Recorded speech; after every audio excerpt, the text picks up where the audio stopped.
I want to introduce to you someone I also met on that first day at A New Way of Life, a person who has welcomed me with open arms and has helped make this film festival possible.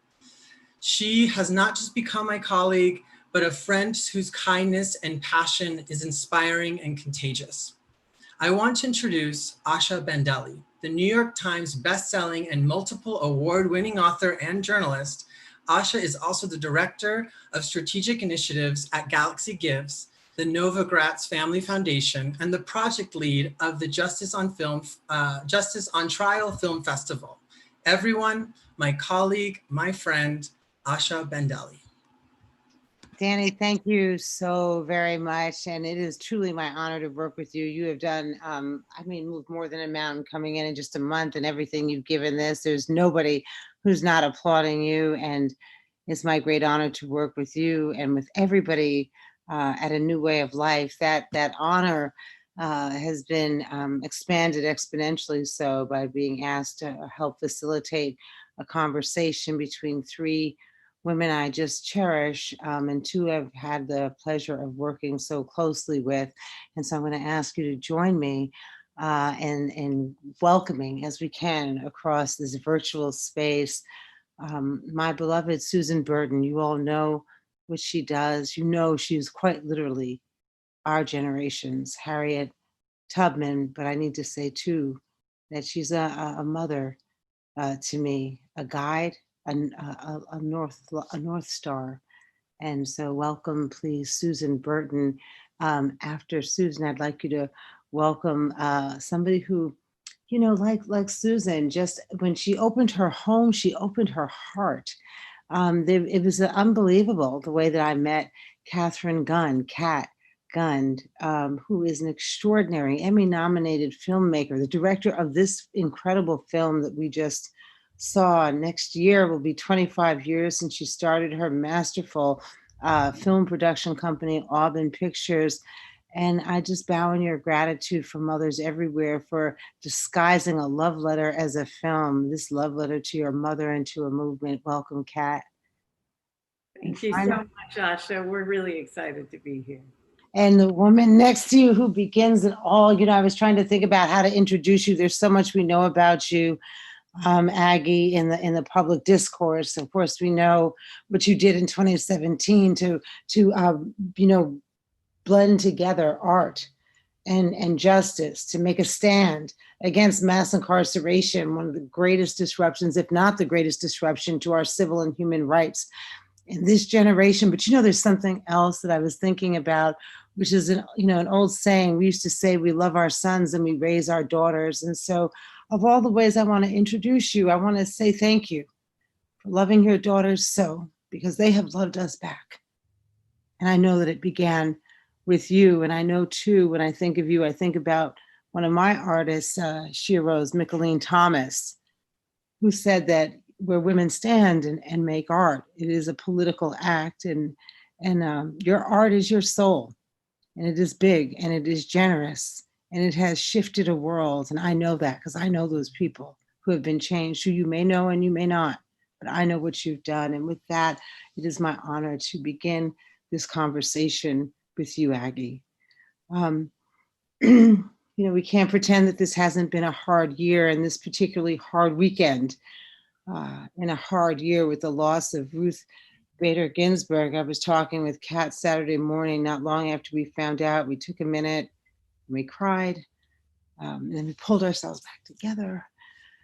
But you honored by Mama Ruth in February as the first Women in Leadership Award that she would give out. I wonder if you could bring us into the art that she was in the work that she did. And anybody who's really read, her dissents know that these are works of art.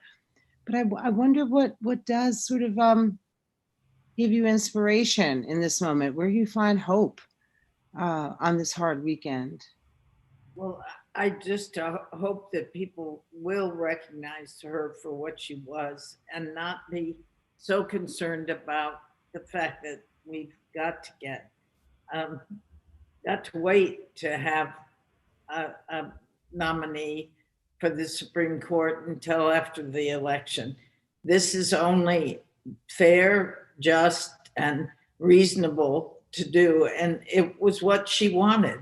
She asked for that. And, you know, when she told her granddaughter that this was what she'd like. And I think we've got to honor that, all of us. And even if some of these people aren't going to, the rest of the people can stand up for this, and we can put this off until we have an election. So I think the other thing to remember about her is what a great job she did in bringing to the forefront women, because women have, with, you know, led better, and everybody else from that time on, they have not had equal pay or equal rights in the world. And this is, it's far too late now for women to have what they deserve for forever, you know. And I think that's right. And I think about, you know, these parts in the film that you were talking about, and I felt like, you know, sort of how you do that arc, right, of your own life, how you tell a story, which all, you know, paintings do. We do it as writers. There's a narrative arc, and I'm trying to figure out how we get from Cleveland and a father who didn't like women so very much, didn't think he liked you, to here in this moment. Because for some people, for many of us, we would wither, you know, under that. And I wonder who your mirrors were, where your inspiration came from, so that you could say, you know what, I'm going to go back to school, you know, at near 50 and study this. And I'm going to take this position. I'm going to do all of this. Who was your mirror? Well, there was a woman that was a teacher that I had at the school I went to for high school, Miss McClellan. And Miss McClellan was fabulous. She really knew how to teach art history, and she made a big thing of it. And she always says, she said to the class at one time, "Elephant never forgets." Well, it wasn't the most complimentary thing, but she was talking about me, and you get track. One thing I do love about the way Aggie responded, and it influenced how I created the film, but I think it resonates actually with Justice Ginsburg and also with Susan Burton, is that Aggie moved from her intuition, and it wasn't, that everything wasn't pre-planned. You know, Susan's talked about that, and RBG talked about that and said, you know, I was top in my class. I wanted to go to a corporate law firm, and no one would have me because I was a woman. And it's only because I didn't go into corporate law that I ended up serving on the Supreme Court. And Susan, the whens and ways of one's life, and how you can't stick to believing that there's one plan or one path or something's predetermined, but that you have to use your instinct and keep trusting yourself to keep moving from where you're at. I think all three of them share that. Well, thank you so much for that, Kat. See, I thought I was going to get a big story about Cocky Roach, and we'd dive a little deeper into that story, but I'll let that go and move on. But you know, the other thing that you all have is that you all call people to community in different ways, whether it's in safe houses, whether it's at conferences, whether it's in museums, you call, whether it's in your home, right? As I met you first, like this, you know, just completely open, Kat.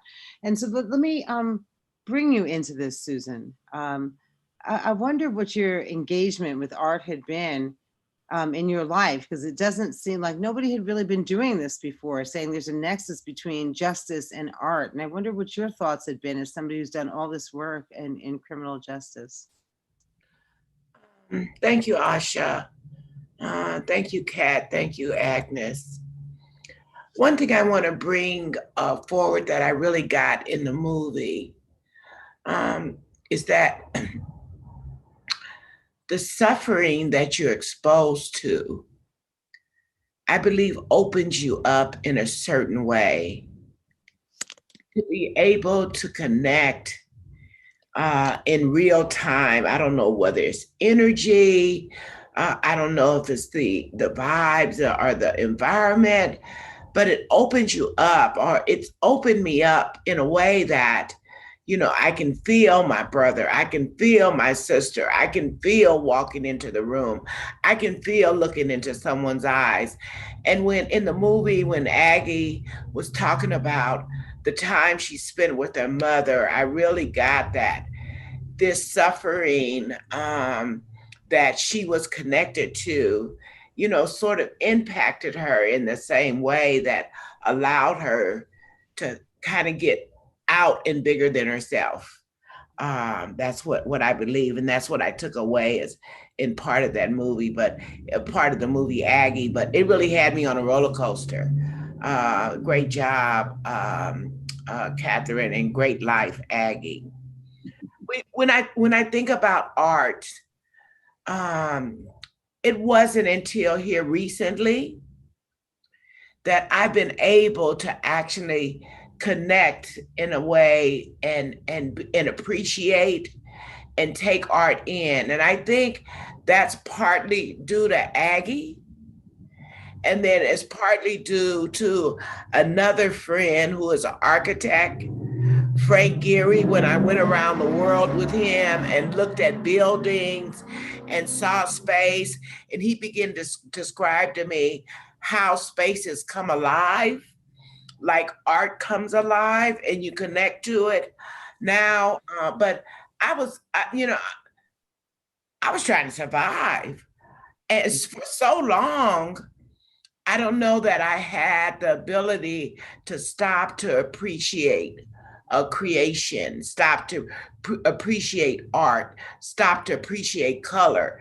Girl, I was just trying to breathe for a long time and keep them chains off me, trying to break them chains. So, but now there's a whole nother appreciation in my living room across from me that I'm looking at. I walked into a store and saw this picture of this little girl. And this little girl she had on a tattered little raggedy, dirty dress. And she was holding a Bible over her head. And verses was raining down on her from that Bible. And I said, that's me, because that was my protection as a little girl, those verses, because man or woman did not keep me safe. So the art I'm learning, and as I was watching Aggie describe how she takes in art, I mean, she just takes it to another level. Makes me want to go back to school.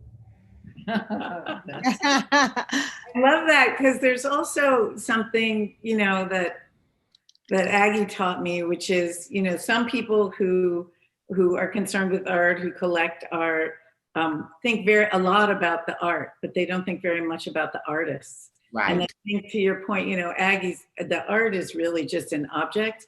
She could give it or take it. And it's the relationships with the artist and the fact that the artists are able to do their work.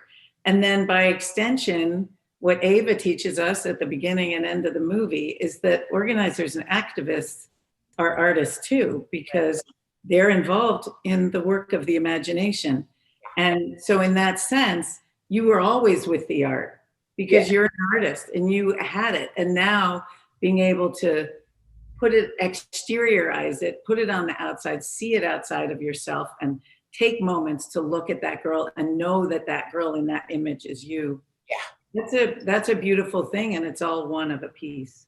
Kat, let me first let me just acknowledge what it is to try to facilitate a conversation with three powerhouses and one who's a director. I'll just let that go right there. But you go.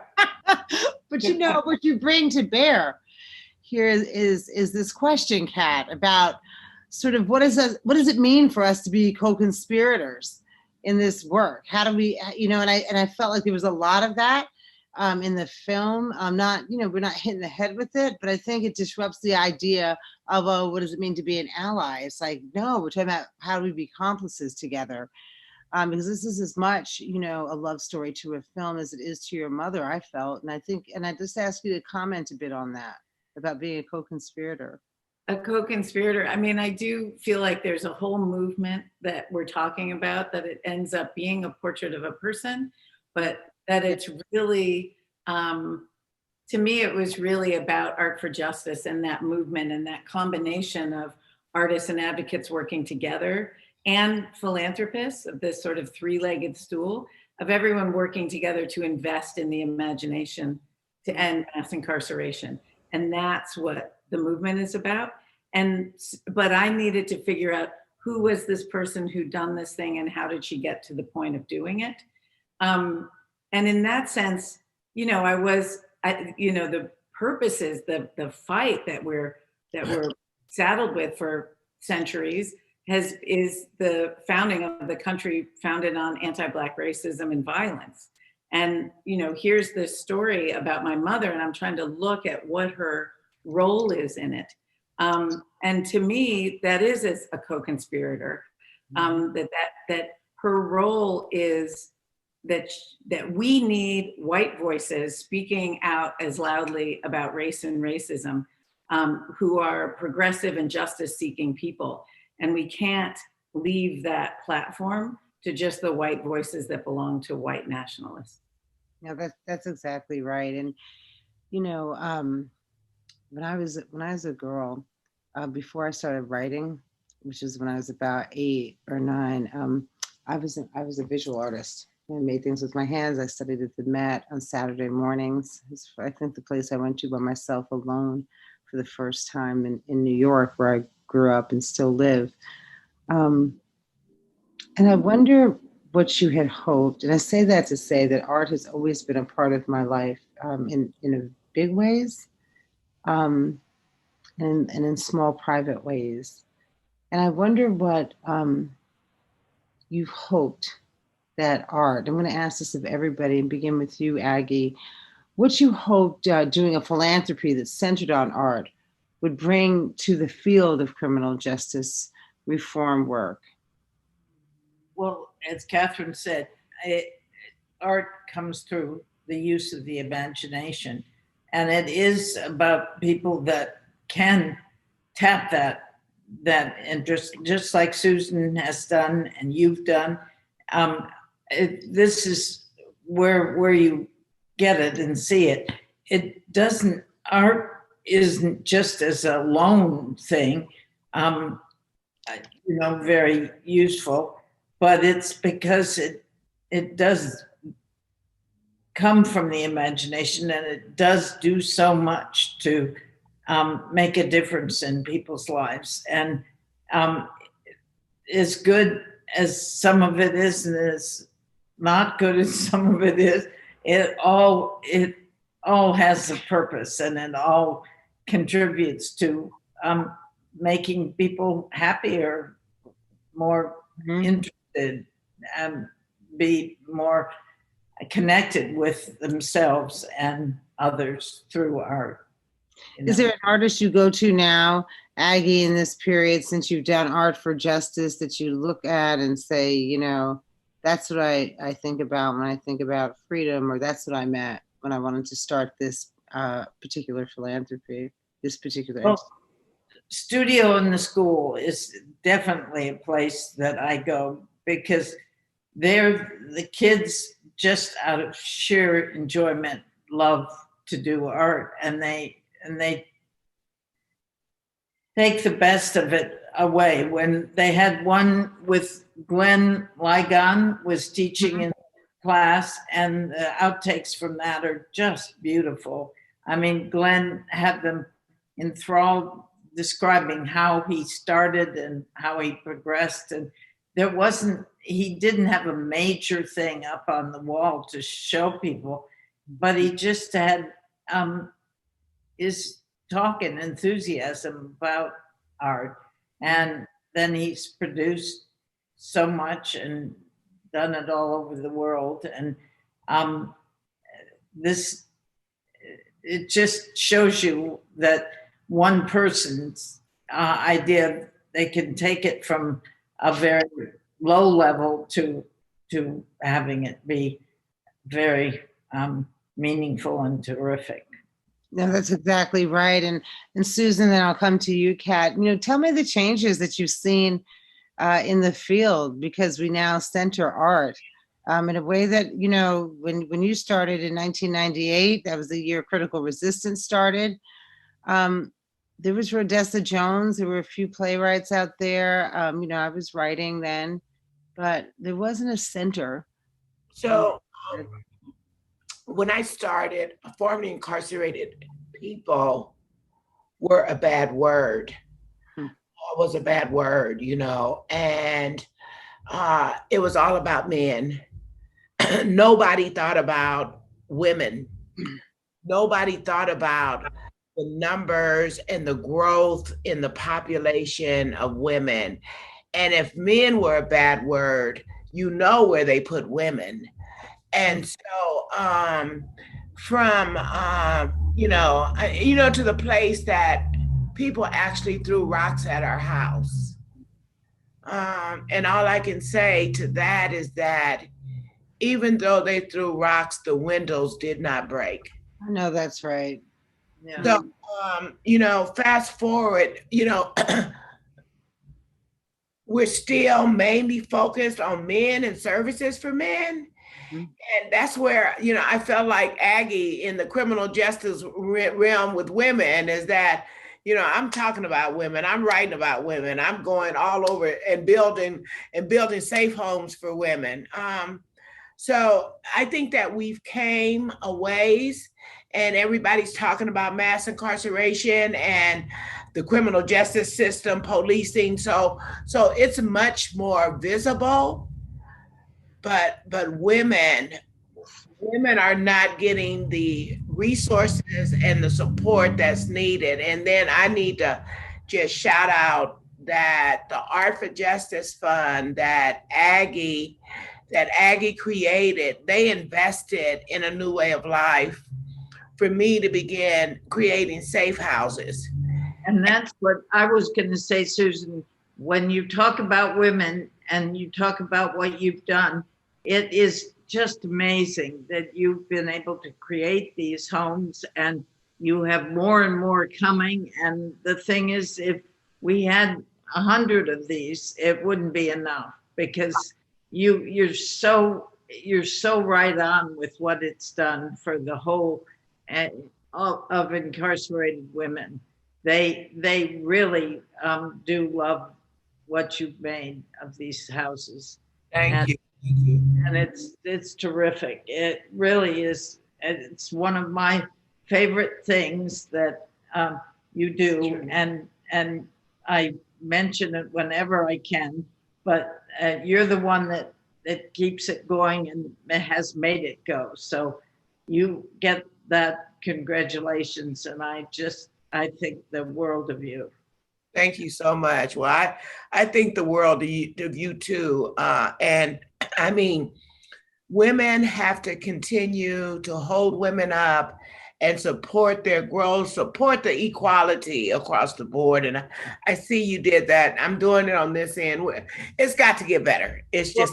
But Ruth Bader Ginsburg did too. She did this with all her life. She was centered on women and how important they were. So it comes around to her in these days when we're thinking about her and mourning her loss. Yes. Such a loss. But one of the things that I really believe that is that without a strategy of supporting people coming out of prisons, coming out of jails, especially women, will never repair repair the harms of mass incarceration and build healthy communities, reuniting moms with their children, rebuilding family, rebuilding community. And I believe that, and that's why I work so hard too, and work so consistently to create that. That's one of the strategies that we cannot leave out. It's not just service, it's healing, it's leadership development, and it's repairing communities to thrive. Well, you do it so beautifully. You do, really do. Thank you. Oh, I'm the fake moderator tonight. I'm just, I will tell you that we have 2 minutes and 45 seconds because I know we're past your bedtime, Aggie, and I promised 30 minutes we'd get you in and out. So we're going to do this really a little lightning round with all the love in my heart. Kat, let me ask you how you've seen. I think a lot about trauma, and I think about the art that would exist if there weren't so much trauma, right? Not that you can't create art while you're in trauma, but I wonder about all the artists that we've lost. I think you're right. You say how much art would exist if there hadn't been so much trauma, and I think about everyone who's incarcerated.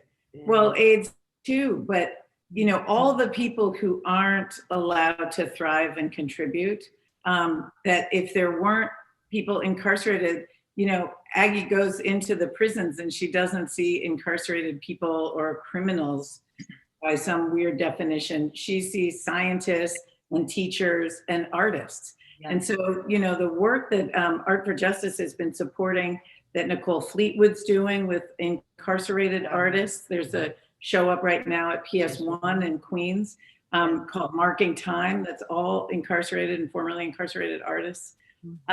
That kind of work, and Russell Craig speaks about it, and Jesse, that it saved their lives, being able to express themselves. And to me, it's also the children in the New York City public school systems that when Aggie started the arts education program in the schools, when it was cut out, it was about saying everyone needs this as a part of their personal growth and their way of living. And if they don't have it, think of all the people who won't become a scientist or an astronaut or whatever if they haven't had this outlet. And I love the scene in the film when Giancarlo, the former student, says, having the art class, it was the only class I was ever asked what I thought. And every other class is just asking me for the answer. Do you have the answer? What does that paragraph mean? What's 2 + 2? And he went to the art class and they said, what do you think? What do you have to say? And it was the only place in school that allowed him that. No, that is so absolutely true. And to stay, there's so many scenes like that. Even when the little girl was painting and he said, she saw a mistake and I saw the magic. And we see that all the time. I mean, my favorite piece of art in my house was painted by a 6-year-old that I had given birth to 6 years before.